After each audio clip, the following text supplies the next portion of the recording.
বর্তমানে সবচেয়ে বড় সুন্দর পদ্ধতি হচ্ছে দাওয়াতের পদ্ধতি। একটা সময় ছিল কথা বলার সুযোগ ছিল না, এখন আপনি ফেসবুকের মধ্যে দাওয়াত দিতে পারেন, ইউটিউবে দাওয়াত দিতে পারেন, কথা বলে দাওয়াত দিতে পারেন। এই সুযোগ কোনো কোনো দেশে আপনি পাবেন না। বাংলাদেশ আল্লাহর পক্ষ থেকে বড় নেয়ামত যে আপনি সেটা দিতে পারছেন, কিন্তু আপনার সেটা সহ্য হচ্ছে না। আপনি আগুন লাগাতে চান, আপনার কাছে মনে হচ্ছে শুধু হানাহানি মারামারি করলে হবে। আপনার কথা মুহাম্মদ রাসূলুল্লাহ সাল্লাল্লাহু আলাইহি ওয়াসাল্লাম বলে দিয়েছেন, আপনার মতো লোকদের কথা তিনি বলেছেন সুফাহাউল আহলাম, এদের বিবেক হচ্ছে এরা বিবেকের দিক থেকে সবচেয়ে ওরা খারাপ বিবেক, অর্থাৎ তাদের বলে তাদের বোকা, ওরা সুফাহাউল আহলাম। এবং বলছেন যে সুফাহাউল আহলাম নয়, শুধু তাদের বুঝও কম। তারা কোরআন পড়বে, কোরআন ভিতরে ঢুকবে না, কোরআন শুধু উপরে থেকে যাবে। যা বুঝ আছে বুঝটা তাদের ভুল। কারণ দেখেন মুহাম্মদুর রাসূলুল্লাহ সাল্লাল্লাহু আলাইহি ওয়াসাল্লাম আলী রাদিয়াল্লাহু আনহুকে বলেছেন, আলী, আজ আমি কোরআনকে প্রতিষ্ঠা করার জন্য যুদ্ধ করছি।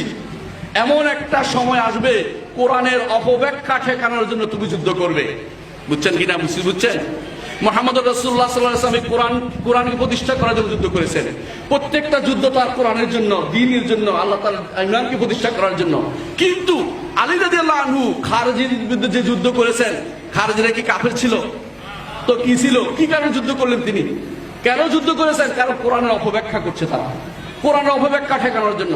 আজ এরা কোরআন এবং সুন্নাহর অপব্যাখ্যা করে আবেগ তাড়িত হয়ে